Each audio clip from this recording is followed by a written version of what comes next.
Hello, good morning everyone. तो कैसे हैं आप सब? उम्मीद करते हैं स्वस्थ होंगे, मस्त होंगे और अपने परीक्षा की तैयारी में व्यस्त होंगे। तो आइए, आपका जॉब प्लान कोचिंग में स्वागत है। देखते हैं आज का करंट अफेयर। उससे पहले देखते हैं आज का मोटिवेशन लाइन।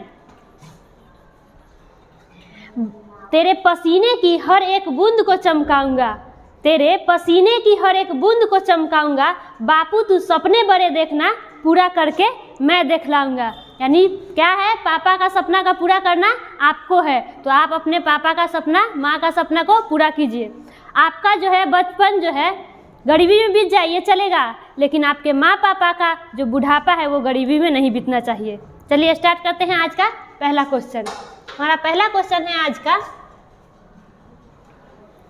वर्ष 2024 में कौन सा देश क्वाड शिखर सम्मेलन की मेजबानी करेगा? तो 2024 में जो क्वाड शिखर सम्मेलन है उसका मेजबानी करने वाला देश कौन सा है? तो वो देश है भारत। कौन सा देश है? तो भारत। अच्छा, 2023 में जो ये क्वाड शिखर सम्मेलन हुआ था उसका वो कहाँ पे आयोजन हुआ था? तो वो जो था ऑस्ट्रेलिया में आयोजन होने वाला था, लेकिन ये जो G7 शिखर सम्मेलन था वो कहाँ पे आयोजित हुआ है? तो वो जापान में आयोजित हुआ है। तो वहीं पे जापान में ही ये जो है क्वाड शिखर सम्मेलन 2023 का आयोजन वो कहाँ कर दिया गया? तो जापान में। ऐसा क्यों किया गया?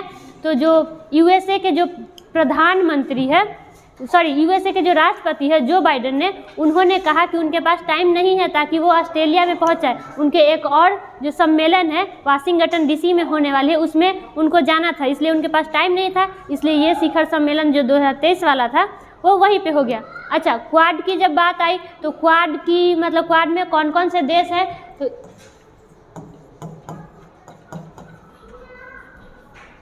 क्वाड में कौन कौन सा देश है? तो इसमें हो गया भारत, यूएसए, जापान और ऑस्ट्रेलिया। क्वाड देशों का जो एक्सरसाइज होता है वो कौन सा एक्सरसाइज होता है? तो मालाबार एक्सरसाइज होता है। कौन सा एक्सरसाइज होता है? तो मालाबार एक्सरसाइज होता है। अच्छा, ये जो क्वाड की जो संकल्पना था वो किसने दिया था? तो क्वाड का इसका संकल्पना दिया था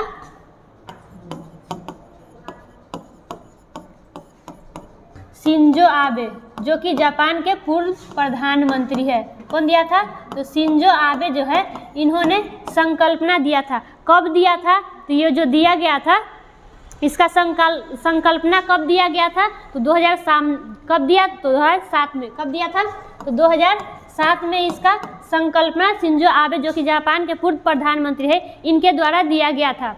अच्छा, ये जो है इसका गठन अब हुआ कब? तो 2007 में संकल्पना दिया गया और गठन जो हुआ इसका 2017 में हुआ। कब हुआ है? तो 2017 में इसका जो है गठन किया गया है। जापान के अभी वर्तमान में पूछे कि प्रधानमंत्री कौन है? तो ये अभी प्रधानमंत्री कौन है? तो फूमियो किशिदा। कौन है प्रधानमंत्री?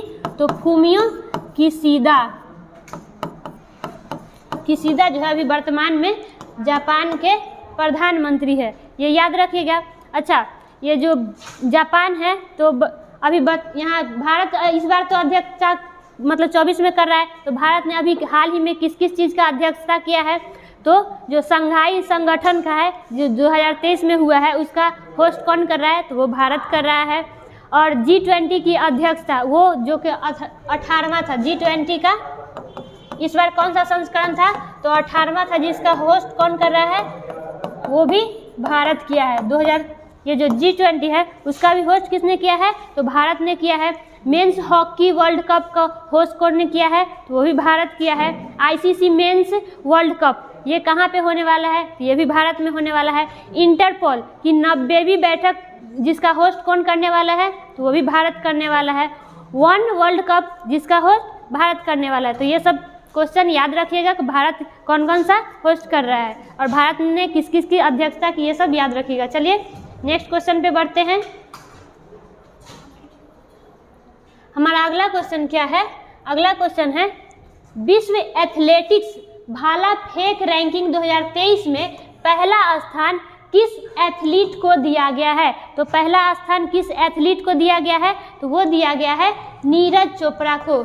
इन्होंने पहला स्थान प्राप्त किया है। नीरज चोपड़ा कहाँ के रहने वाले हैं? तो ये हरियाणा के रहने वाले हैं। कहाँ के रहने वाले हैं? तो ये हरियाणा के रहने वाले हैं। अच्छा, सेकेंड स्थान पूछे कि सेकेंड स्थान किसने प्राप्त किया है? तो सेकेंड स्थान एंडरसन पीटर्स, एंडरसन ने सेकेंड स्थान प्राप्त किया है। अच्छा, जो ये नीरज चोपड़ा है, इन्होंने मतलब ये टोक्यो ओलंपिक जो हुआ था उसमें इन्होंने गोल्ड मेडल हासिल किया था। कितनी दूर इन्होंने भाला फेंका था? तो 87.58 मीटर इन्होंने फेंका था, इसलिए जो है गोल्ड जीता था। कब? 7 अगस्त को। इसलिए 7 अगस्त को भाला फेंक दिवस मनाया जाता है। कब मनाया जाता है? तो 7 अगस्त को भाला फेंक दिवस मनाया जाता है।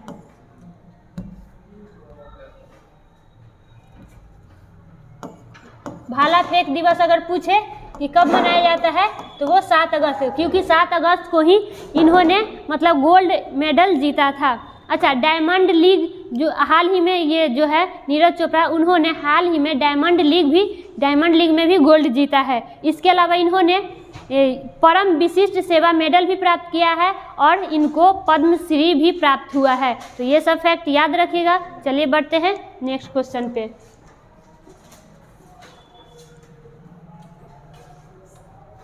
हमारा अगला क्वेश्चन है, हाल ही में किस देश के हरिबुध मागर को जो कृत्रिम पैरों से दुनिया का सबसे ऊंची चोटी फतह करने वाले पहले व्यक्ति बन गए हैं? तो कौन है पहले व्यक्ति बने हैं? तो वो है हरिबुध मागर। कौन? तो हरिबुध मागर। इन्होंने ये कहाँ के अभी निवासी है जिन्होंने दुनिया की सबसे ऊंची चोटी को फतह करने वाले पहले व्यक्ति बन गए? तो ये निवासी है भारत के, ये भारत के रहने वाले हैं। अगर पूछे कि क्या इनसे पहले कोई ये जो सबसे ऊंची चोटी है माउंट एवरेस्ट को फतह नहीं किया था?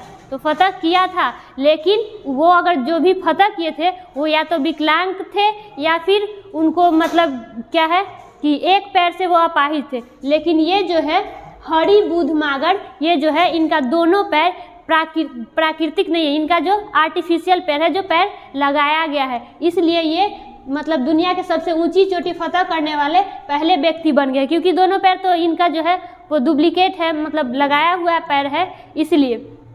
अच्छा, ये जो है माउंट एवरेस्ट, अगर पूछे कि माउंट एवरेस्ट की नवीनतम ऊंचाई अभी कितनी है, तो इसकी ऊंचाई हो गई 8846 मीटर है। कितना है? 86 मीटर जो है अभी इसकी माउंट एवरेस्ट की नवीनतम ऊंचाई है। अच्छा, इन्होंने और कौन कौन से पर्वत पे फतह किया है? तो चूचू पर्वत जो कि बोलीविया में है। कौन सा पर्वत? तो चूचू पर्वत जो कि कहाँ है? तो बोलीविया में है। इन पे भी इन्होंने फतह हासिल किया है। और अगर पूछे तो माउंट किलिमंजारो जो कि कहाँ पे है? अफ्रीका महाद्वीप में है, माउंट किलिमंजारो, इस पे भी इन्होंने फतह हासिल किया है, जो कि कहाँ पे है? तो अफ्रीका महाद्वीप में है, अफ्रीका महाद्वीप में है। इन पर भी इन्होंने फतह हासिल की है। चलिए बढ़ते हैं नेक्स्ट क्वेश्चन पे।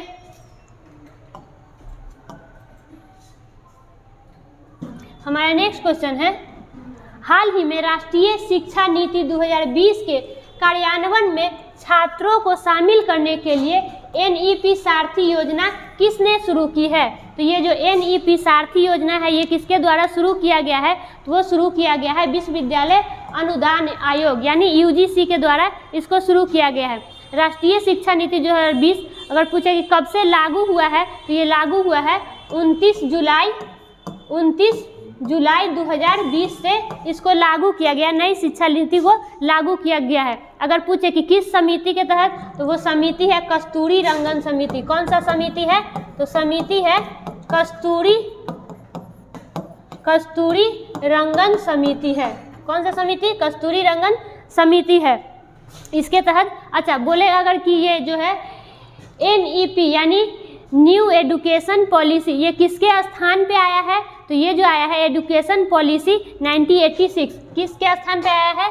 तो एजुकेशन पॉलिसी 1986 के स्थान पे आया है। किसके स्थान पे? तो 1986 के स्थान पे आया है। और ये जो न्यू कब आया है? तो 2020 में आया है। और क्यों आया है ये जो है NEP सारथी, ये क्यों आई है? तो इसके राष्ट्रीय शिक्षा नीति के बारे में जागरूकता फैलाने के लिए UGC ने NEP सारथी की शुरुआत की है।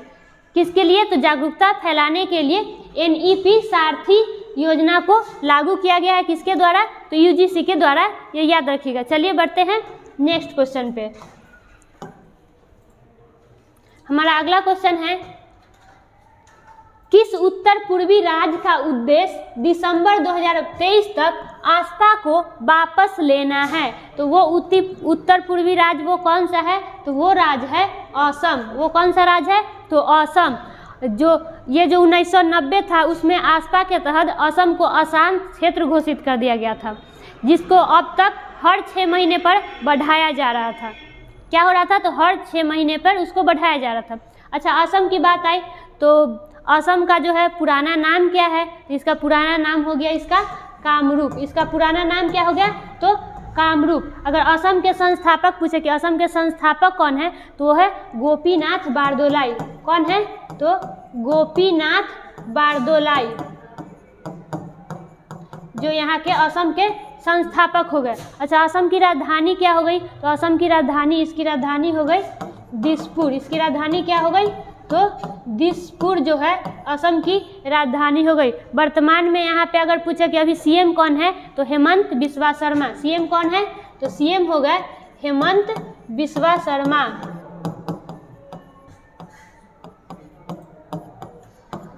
और गवर्नर कौन है? तो गवर्नर जो है यहाँ के अभी गवर्नर कौन है? तो गुलाब चंद कटारिया यहाँ पे गवर्नर है। कौन है? तो गुलाब चंद कटारिया जो है यहाँ के वर्तमान में गवर्नर हो गए।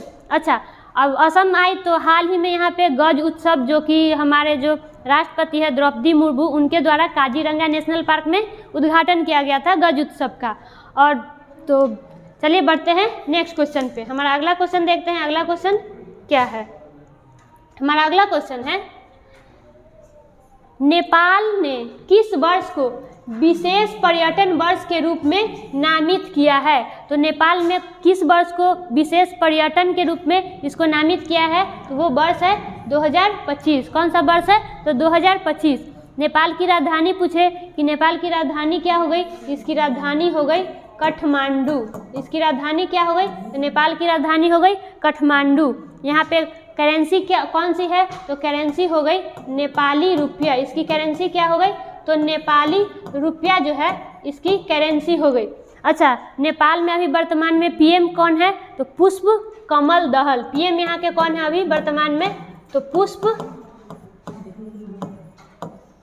पुष्प कमल दहल जो है यहाँ वर्तमान में प्रधानमंत्री हो गए। अब प्रेसिडेंट पूछे कि प्रेसिडेंट अभी वर्तमान में यहाँ पे कौन है? तो प्रेसिडेंट हो गया रामचंद्र पौडोल। कौन है? तो रामचंद्र जो है वर्तमान में यहाँ के प्रेसिडेंट हो गए। अच्छा, ACC मेंस प्रीमियर, ये इसका आयोजन कहाँ पे किया गया था?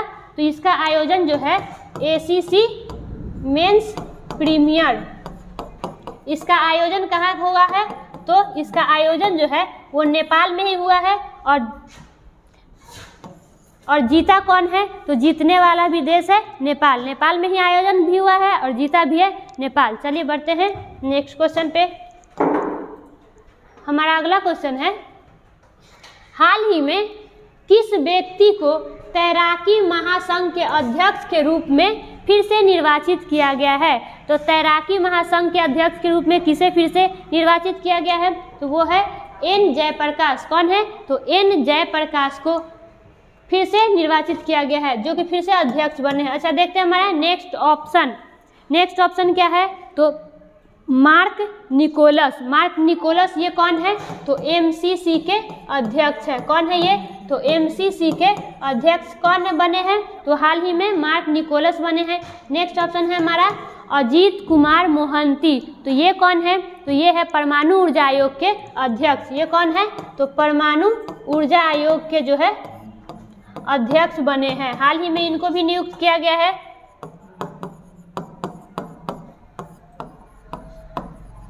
हमारा नेक्स्ट ऑप्शन क्या है? हमारा नेक्स्ट ऑप्शन है अनंत महेश्वरी। अनंत महेश्वरी ये कौन है? तो नैस्कॉम के अध्यक्ष है। ये कौन है? तो नैस्कॉम के अध्यक्ष कौन बने हैं हाल ही में?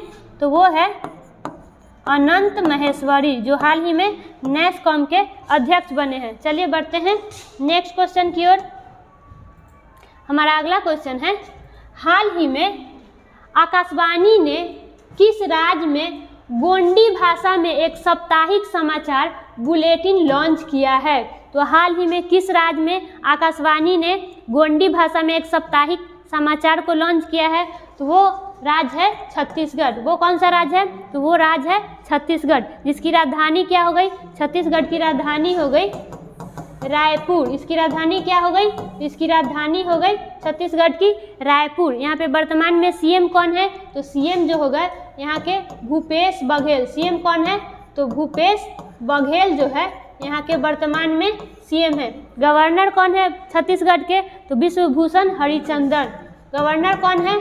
तो विश्वभूषण हरिचंदन जो है यहाँ वर्तमान में छत्तीसगढ़ के गवर्नर है। अच्छा, अगर यहाँ पे पूछा जाए कि अगर हाल ही में कौन सा योजना को चालू किया गया है, तो आदि परब सम्मान निधि योजना को चालू किया गया है। कौन सा योजना?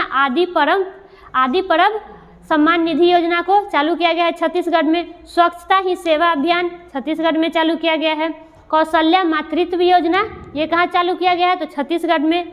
जीरा फूल चावल जिसको जीआई टैग दिया गया है छत्तीसगढ़ का, जीरा फूल चावल जो है उसका जीआई टैग छत्तीसगढ़ का दिया गया है। और हरेली त्यौहार कहाँ पे मनाया जाता है? तो हरेली त्यौहार जो है वो छत्तीसगढ़ में मनाया जाता है। हरेली त्यौहार कहाँ पे मनाया जाता है? तो छत्तीसगढ़ में। अगर पूछे कि हरेला त्यौहार, ये जो हरेला त्यौहार कहाँ पे मनाया जाता है? तो ये मनाते हैं उत्तराखंड में। ये कहाँ पे? तो उत्तराखंड में हरेला त्यौहार को मनाते हैं और छत्तीसगढ़ में हरेली त्यौहार को मनाते हैं। तो चलिए बढ़ते हैं नेक्स्ट क्वेश्चन की ओर। हमारा अगला क्वेश्चन है, हाल ही में किस उद्योग ने national steel and agro industries अधिग्रहण किया है? तो वो कौन सा उद्योग है?